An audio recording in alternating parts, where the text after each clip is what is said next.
আসসালামু আলাইকুম গাইস, কি অবস্থা? তো কেমন আছো সবাই? আশা করি সকলে অনেক বেশি ভালো আছো and welcome back to my another new video. Guys, যদি তোমরা আমার গিল্ডের দিকে তাকাও তাহলে দ্বিতীয়বার আর তাকাইতে ইচ্ছা করবো না, কারণ আমার গিল্ডের বর্তমান অবস্থা খুবই খারাপ। গিল্ডে প্লেয়ার আছে 42 জন, কিন্তু অ্যাক্টিভ আছে মাত্র 3 জন। আর এইদিকে কিন্তু গিল্ডের গ্লোরি বাড়তাছে না। আমার টার্গেট আছিল গাইস যেভাবে হোক আমার গিল্ডকে 7 লেভেলে উঠাবো, কিন্তু 6 লেভেলে গিয়ে আটকে গেছে। তার উপর দিয়ে আজকে হচ্ছে রবিবার, আগামীকাল সোমবার। আগামীকালকের ভিতরে যেভাবে হোক আমার গিল্ডকে 7 লেভেলে উঠাইতে হবে, কিন্তু আমার গিল্ডের অবস্থা খুবই খারাপ, যে কারণে আমি একজন গিল্ড গ্লোরি সেলারের সাথে কন্ট্রাক্ট করলাম। তার সঙ্গে সবকিছু ঠিকঠাক করার পরে সে আমার গিল্ডের কোড চাইতেছিল যাতে বট ঢোকাইতে পারে, আর আমি আমার গিল্ডের কোডটাকে পাঠিয়ে দিলাম। এখন গাইজ আমাদের ওয়েট করতে হবে গিল্ডে বট ঢোকানোর জন্য। আমি যখন বট পাঠাবো বুঝছো, একটু টাইম লাগবে, আমার ক্রিটা বুঝছো পাইতেছি না। হাতটা ধুয়ে তোমার একটু ওই করবো না, ওকে? একটু টাইম দাও ভাই, প্লিজ, কিছু মনে করো না।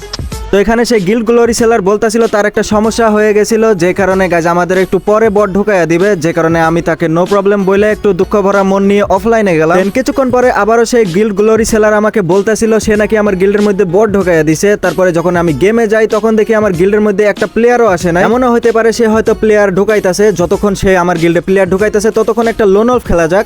আর লোন অল্ফে আসার পরে ভাই আমার সামনে যে একটা এনিমি আসছিল, এনিমিটা একদমই অসহায় বেচারা এনিমি আসছিল। প্রথমেই আমি টুপের একটা শট দেওয়ার পরে ভাই কেমনে কি করতেছে আমি কিছু বুঝতে পারতেছি না, এনিমিটারে মাইরা দিলাম। এন্ড দ্বিতীয় রাউন্ড, এই রাউন্ডে দেখি এনিমিটার নেটওয়ার্কে চলে গেছে, তারপরও কোনো দয়া মায়া না দেখায় এই রাউন্ডেও এনিমিটারে মাইরা দিলাম। আর যখন 3 নাম্বার রাউন্ডে আসি তখন দেখি সেই গিল্ড গ্লোরি সেলার আমাকে মেসেজ দিছে সেটিংস ঠিক ছিল, মানে হচ্ছে আমার গিল্ডের সেটিংস হয়তো ঠিক করা ছিল না, যে কারণে সে বট ঢুকাইতে পারতেছিল না। পরে ভাবলাম যে আগে ম্যাচটা খেলা যায়, তারপরে তাকে রিপ্লাই দেই।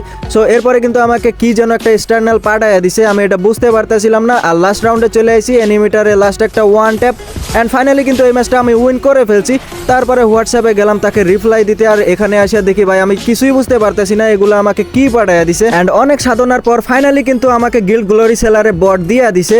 সো এরপরে কিন্তু আমি যাই ইনবক্সে চেক করতে, আমি এতক্ষণ চেকই করি নাই। তারপরে যখন চেক করতে আসি তখন দেখি 4টা নুবরা প্লেয়ার। তো এখান থেকে আমি এক এক করে সব কটাকে অ্যাকসেপ্ট করে নিলাম।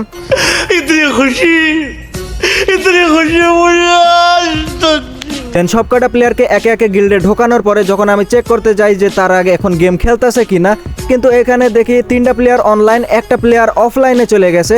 দেন আমি তাকে আবারও বললাম যে ভাই প্লেয়ার সব কয়টা আসছে কিন্তু একটা প্লেয়ার অফলাইনে আছে। এরপর কিছুক্ষণ পরে দেখি আমার গিল্ডে যে প্লেয়ারগুলো ঢুকাইছিল সেই প্লেয়ারগুলো সব কয়টা অনলাইনে আছে এবং সব কয়টা কিন্তু একই টিমের মধ্যে আছে। সো এখন কিন্তু তারা ম্যাচ মেকিং করে দিব, তারপরে আমার গিল্ডের অটোমেটিক গ্লোরি বাড়তে থাকবো। কিন্তু গাইস তারা এই যে টিমে ঢুকছে আমি অনেকক্ষণ ধরে খেয়াল করে আসি, এরা কিন্তু ম্যাচ স্টার্ট দিতেছে না। অনেকক্ষণ বসে থাকার পরে অবশেষে কিন্তু আমি গিল্ডের মধ্যে খেয়াল করে দেখি সব কয়টা প্লেয়ার কিন্তু ম্যাচ মেকিং করে ফেলছে। সো এখন কিন্তু আমি অফলাইনে যাই আর যাই করি না কেন, এবার কিন্তু এই প্লেয়ারগুলো অটোমেটিক আমার গিল্ডে গ্লোরি দিতে থাকবে। আর আমি কিছুক্ষণ পরে আবারও চেক করে দেখবো গাইস আমার গিল্ড কি 7 লেভেলে উঠলো কিনা। তো যতক্ষণে প্লেয়ারগুলো গিল্ডের গ্লোরি বাড়াইতেছে ততক্ষণে ভাবতেছি আমি আমার গিল্ডের একটা প্লেয়ারকে নিয়ে একটা বিয়ার র্যাঙ্ক খেলে আসি, এতে করে আমাদের গিল্ডের গ্লোরিও বাড়বে, তার সঙ্গে কিন্তু আমাদের টাইম পাসও হয়ে যাবে। তো ম্যাচে আসার পরে প্রথমে আমি পিকে ল্যান্ডিং করছি, এখানে লুটপাট করার পরে একটা এনিমির দেখা পাইলাম, আর এনিমিটারে ফাইনালি কিন্তু আমি ম্যাক্স 7 এর জাতা দিয়ে ডাউন করে ফেলছি। দেন এনিমিটারে ক্লিয়ার করার পরে পিকে আর কোনো এনিমিরে দেখতে পারতেছি না, যে কারণে আমরা চলে গেলাম বিমা শক্তিতে। আর এখানে আসার পরে দেখি ভাই একটা এনিমি কিন্তু আমার দিকে দৌড়ে আসছে, আমি প্রথমে দেখি না, তারপরে ম্যাক্স 7 এর জাতা দিয়ে ফাইনালি কিন্তু এটারেও ডাউন করে ফেলছি। আর ম্যাক্স 7 দিয়ে জাতা দিতে গাইজ একদমই ক্লোজ রেঞ্জে যাওয়া লাগতেছে, যে কারণে আমি ভাবতেছি এনিমির কাছ থেকে P90টা নিয়ে নেই। এনিমির কাছ থেকে P90 নেওয়ার পরে আর কোনো এনিমিকে দেখতে পারতাছি না। তারপরে আমরা চলে গেলাম গাইজ ভেন্ডিং মেশিনে, এখান থেকে একটা হিটলিশ মেরে দিলাম, হিটলিশ দেখি রিভার সাইডে পড়ে গেছে। আর গাইজ ভিডিওটা কন্টিনিউ করার আগে ছোট্ট একটি বিজ্ঞাপন, তোমরা যারা অল্প দামে ডায়মন্ড টপ করতে চাও চলে যেতে পারো bstop.com এ। এই ওয়েবসাইটে এআই রোবটের মাধ্যমে দিনরাত 24 ঘন্টা ডায়মন্ড টপ করতে পারবা, আর এখানে কিন্তু সকল ডায়মন্ডের প্রাইস একদমই কম। এছাড়াও এখানে অনেক ধরনের অফার দেওয়া রয়েছে, এই অফারগুলো সব সময় থাকে না, অফারের টাইম এবং ডেট জানার জন্য তাদের টেলিগ্রাম গ্রুপে জয়েন করতে হবে। সো ওয়েবসাইটের লিংক এই ভিডিওর পিন কমেন্টে দেয়া রয়েছে, সেখান থেকে চেক আউট করে নিও। তো গাড়ি নিয়ে আমরা দুইজন হিটলিশ বরাবর চলে আসলাম, আর এখানে আসার পরে দেখি ভাই এখানে কিন্তু একটা এনিমি আসিল। এনিমিটারে হেডশট মারার জন্য আমি এখানে ফাঁকা মাঠে বের হয়েছিলাম, কিন্তু এনিমিটারে হেডশট তো লাগছে, ডাউনও হয়ে গেছে, কিন্তু এনিমিটা আমারই শেষে ডাউন দিয়ে দিছে। আর এখন এনিমিটারে যেভাবে হোক ক্লিয়ার দিতে হবে। আমার মনে হইতাছে ওইখানে এনিমি আইছে, এই দেখো গাইস এনিমি কিন্তু আইছে। আর এখানে একটা না গাইস, একটা দুইটা 3টা এনিমি আসিল, আমি একে একে তিনটারে না গাইস 2টারে ডাউন করছিলাম, আর আমার টিমমেটে কিন্তু একটারে ডাউন করে ফেলছে। আর এখান থেকে কিল নেওয়ার পরে কিন্তু ফাইনালি আমার 4টা কিল ডান হয়ে গেল। লাস্ট এনিমিটা কেমনে জানি বাইচা গেল, এনিমিটারে আর খুঁজাই পাইতাছি না। তারপরে আমরা গাড়ি নিয়ে আবারও চলে আসলাম হিটলিশ মারতে। বিমা শক্তিতে আসার পরে এখানে একটা হিটলিশ মারে দিলাম, আর এইবারকার হিটলিশটা কিন্তু অনেক কাছেই পড়ছিল, আর এনিমিটা কিন্তু আমাদের বরাবর সামনেই আসছিল। আমি ভাবছিলাম গাড়ি নিয়ে এনিমির কাছে যাবো, কিন্তু গাড়ি নিয়ে যাইতেই দিল না, গুলাল ফালাইতে ধরছি, গাড়িতে আটকায় কিন্তু আমি নিজে ডাউন হয়ে গেছি। দেন কোনো মতন আমার টিমমেটে আমাকে রিভাইভ দিয়ে দিল। এইখানে এই এনিমিগুলাকে যেভাবেই হোক মারতে হবে। আমার মনে হইতাছে উপরে ফুল একটা স্কোয়াড আছে। তো প্রথমে আমি এখানে মারতে ধরলাম, ভাই রেঞ্জই পাইতাছে না, গুলালে লাগে একবার কোন জায়গায় লাগা যায়। তারপর কোনো মতন গুলালটা ফাটাই দিছি, আর আমার টিমমেটে ওইটারে ডাউন দিয়ে দিছি। আর ওখানে কিন্তু আরও এনিমি আছে, আরও 2টা কি 3টা এনিমি আছে। একটারে কোনো মতন আমি ডাউন দিয়ে দিছি। এখন আমাকে যেভাবেই হোক গাইজ ওদের ক্লোজ রেঞ্জে গিয়ে এনিমিটারে ক্লিয়ার করতে হবে। এনিমিগুলা যেভাবে হিল করতেছে আমার মনে হইতাছে এতক্ষণে এইচপি হয়তো ফুল করেও ফেলছে। এমনও হইতে পারে আমরা যাওয়ার সাথে সাথে আমাদেরই টিম ওয়াইপ আউট হয়ে গেল। কিন্তু গাইজ যেভাবেই হোক এনিমিগুলাকে মেরে দিতে হবে। তো আমার টিমমেটে কিন্তু দূর থেকে ব্যাকআপ দিতেছে। আমি ক্লোজ রেঞ্জে আইসা পড়ছি, এখানে দেখি আর একটা এনিমি আছে। এই এনিমিটারে কোনো মতন ডাউন দিয়ে দিছি। দেন উপরে দেখি আরও এনিমি, নিচেও এনিমি আছে। আগে কিলটা নিতে হবে, অ্যান্ড কিল তো নিয়ে ফেলছি। এখন উপরেরটাকে যেভাবে হোক মারতে হবে। অ্যান্ড কোনো মতন এখানে যাইতেছিলাম, এখানে মনে হয় একটা এনিমি ডাউন হয়ে আছে, একটা ডাউন আছে, আরেকটা রিভাইভ দিতে ধরছে। আর আমি কিন্তু ফাঁকতালে কিল মেরে দিছি ভাই, 7টা কিল অলরেডি হয়ে গেছে। আর ওইদিকে কে যেন কারে ডাউন দিচ্ছিল, আমি ভাবছিলাম এনিমি হয়তো ডাউন হয়ে আছে, কিন্তু ওখানে ক্লিয়ার হয়ে গেছে।